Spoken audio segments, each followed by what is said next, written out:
guard line is the difference in this game, really. And that three-point shot, I was about to say at the start of this second half, that for Barangay Ginebra to be careful not to fall in love with that three-point shot, because you can't expect a team to continue to shoot around 50%.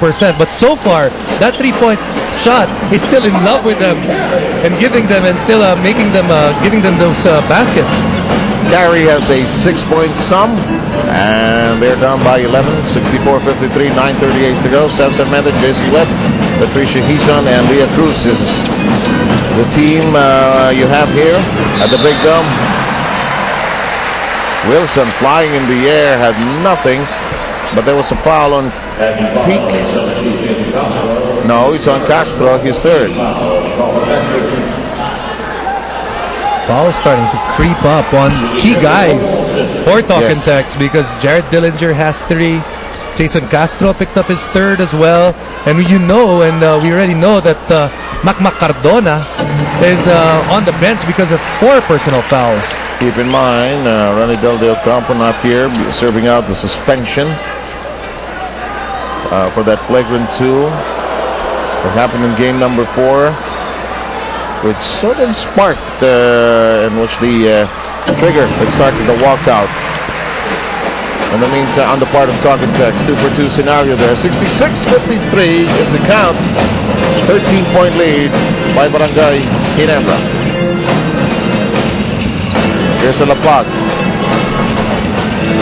Alapag so far with just a 2-point game. In the meantime, Dillinger with 13. Now, if Talk and Text can get something out of this press of theirs, they like doing this after a converted basket. Let's see if they can cut into the lead of Ginebra, which they did in game number 3. If not for Eric Beck, Ginebra would have found it difficult to win that game. In the meantime, that shot is a bell ringer for Willie Wilson. Of course, that game, Eric Beck was the best player, but the top scorer for that game was still JC Intala. You have to think that if you would choose an MVP of this series for Barangay Ginebra, JC Intala would probably get a lot of number 1 votes. Yes. Terry snaps it, won't work. Castro had a hand on it, but Celino Cruz attacked quicker. It's a 13-point lead, a familiar refrain here. Enrico to JC, hang time, follow up. We're playing volleyball here. No! It won't drop in, but a foul spotted. 3 touches. Too many opportunities right there for Barangay Ginebra. 3 offensive rebounds. That gives Ali Peak his second. 3 offensive rebounds. And, you know, these rebounds were coming off the same guy. Yes. You have to at least either try to block his shot or box him out. Neither one was done by Talk and And the Text. mistake they probably made, siguro pumapapasok na ito sa unang try pa lang. No? Sige, huwag na natin box out. Ilabas na lang natin yung bola. Intal, secures the first. Leah, join us, please. Well, it's about JC Intal. If you actually look close, if we can get a shot of it, he actually has a brand new tattoo on the inner portion of his wrist. And it's his parents' names plus the number 9, which is, of course, his jersey number. He said he's been thinking about getting a tattoo since last year, and he finally got one after New Year's this 2010. In fact, he's thinking of getting another one. He wants the word believe tattooed somewhere on his body. Back to you guys. Boy, that's a hard one for our director Julius to zoom in on the wrist. We'll try to get it next time in one of our features, actually. But that's a great piece of information. Harvey Carey, close range. Now, if you're talking text, you want to keep scoring these things, but you've got to make stops on the other end against Ginebra. And they have to be careful. That was a big basket on their part. But this game could start to get away from them as early as this quarter, because this lead had already touched 15. And you know, when you look at their lineup, their key guys in terms of scoring, Mac Cardona not in there, and not a lot of shooters on the floor for them. With the shot clock coming down to 6, Intel lets it fly. This rebounds. These rebounds are a problem for Talking Text. Just too many offensive second chances being presented to Ginebra.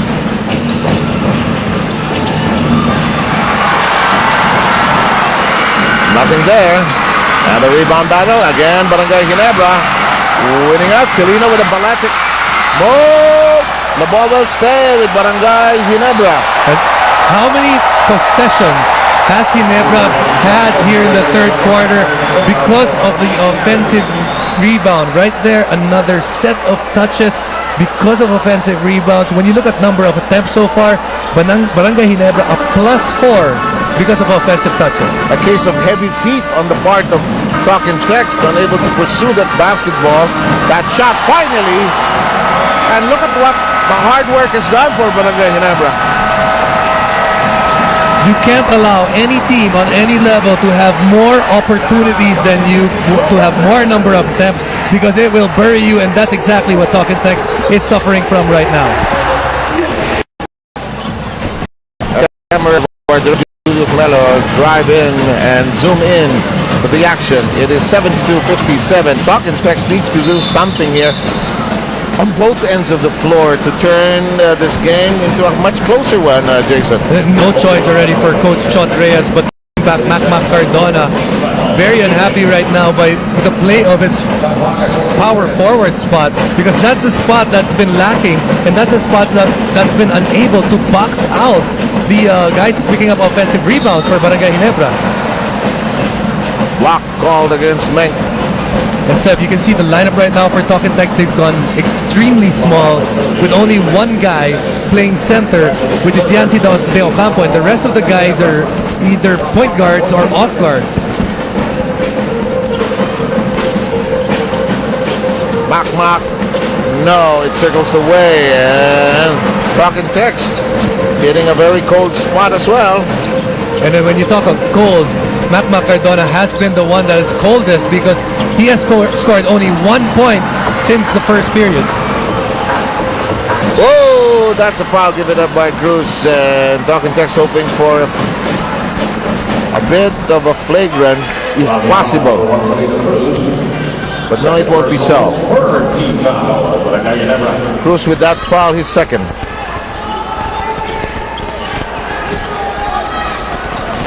Simple inbound for Talk and Text, down 72-57. Repeat of the biggest lead, it's slimmed down. It's Dillinger who continues to plug away. He has a sum of 15. The reason why he's getting those points is he's getting opportunities to get the basketball while moving to the basket, to be able to use his length and his leaping ability. Good point, yes. Tubit, Intal, 3 for a 3. Beginning to miss now, has missed his last couple of attempts from that distance. Castro challenges everybody inside, ends up with nothing. Coaching staff really trying to restrain themselves from complaining here tonight. And Barangay Ginebra just going to town on the other end. And Seb, that was a big miss, because on one end they wanted that fast break basket. Talking about Talk and Text, they were unable to do it. And usually, when you don't finish on a fast break, you pay on the other side. Ginebra attacking quickly, not allowing the defense of Talk and Text to set, and they erect again that big lead. Exactly. And it's back to a 15-point lead with 5:26 remaining in the third. Game number 5, final showdown in the quarterfinals. Rare Foods already in the semifinals. Yancy curling, missing, and Meg boxing out. Del Campo there. Celinos, he's a bit of daylight, does not force it. Tubit peeks inside. Here's Meg. He'll go that dance of his. Can't get it to drop. Not tonight. It's not there tonight.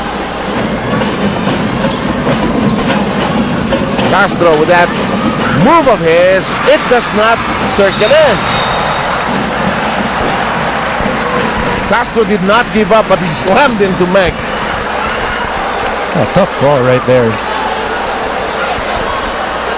50-50 ball going the way of foul called on Jason Castro, but second miss in terms of a layup for Jason Castro. Yes. What the Ginebra players are doing is actually, when he goes up right now, they're actually stepping back just so that Jason Castro cannot get momentum by banging into their body, and that has taken the rhythm out of Jason Castro. He seems to use that contact point as his fulcrum to go up. In the meantime, out of the 21,000 tonight, we've selected these 2, 3, 4, 5 people, members of the Luna family. They're going to go home with those boxes of Mr. Donut, and we congratulate them for winning that. Mr. Donut, son of a surprise, and a calendar as well. I know you and Miko are going to the Dallas All-Star game, but Miko's still hurting from that calendar. Still disappointed that our shot was not included. I have no idea what he was talking about, but He may be smarting from that, but I'm telling you, a lot of people are happy that it didn't come out. I am one of them. In the meantime, now this guy on your screen, Jimmy Alapag, he'll need to catch fire at a certain point of this remaining 4:44 and the fourth quarter. Yeah, I think, and the big concern right now for Jimmy Alapag is he hasn't shot well, or he hasn't been shooting the ball well since Game 3 of the series. In Game 3, he struggled from that three-point line, especially when they wanted to make a run, try to pull up for a number of three-point shots, did not go in. And in today's game, he continues to struggle from the floor, only 1 out of 7 from the field. Just like to repeat the bit of news that we wanted to tell you, that the biggest selling boy band is going to be back in Manila. Catch the Backstreet Boys, February 27, 8 o'clock here at the Araneta, Cardona. Yep.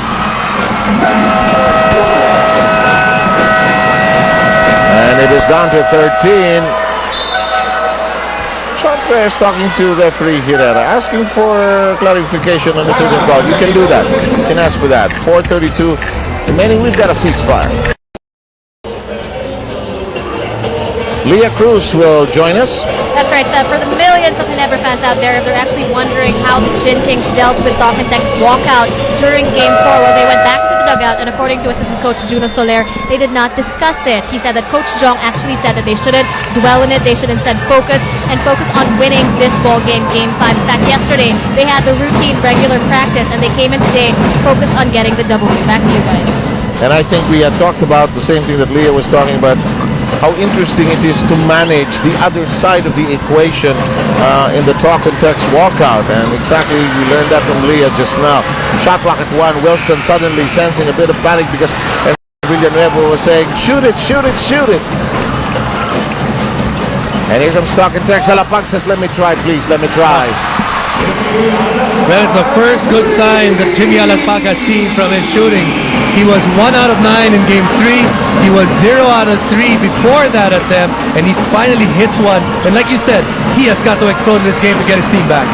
That does not work. Villanueva tries to put it back. No, it'll go and stay with Barangay Ginebra. Right now, it's that offensive rebounds. There's been certain poisons that Ginebra's been doing in this game that Talk and Text has been unable to cure. In the first half, it was a three-point shot, and right now in the third quarter, it's offensive rebounding. Barangay re-establishing possession, blocking foul. Boy, the restraint on the other side of the floor.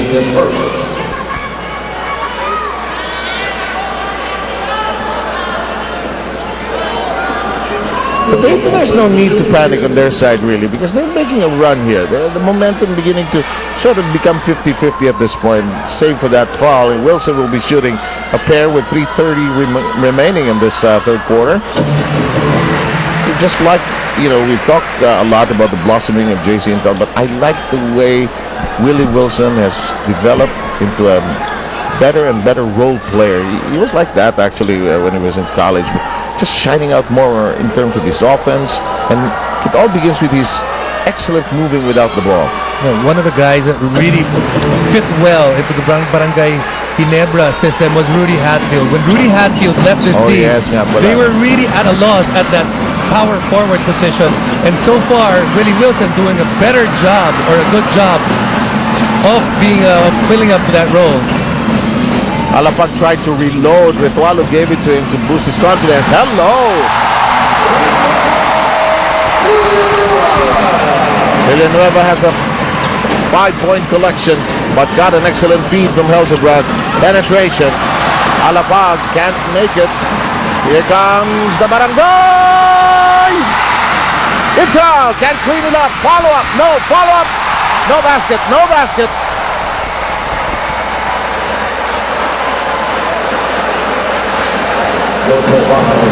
Takbo pa lang, excited na yung tao, And Apollo Gagiwa is fourth. Art de la Cruz, the assistant coach of John Ujica, saying, shoot niyo yung layup niyo.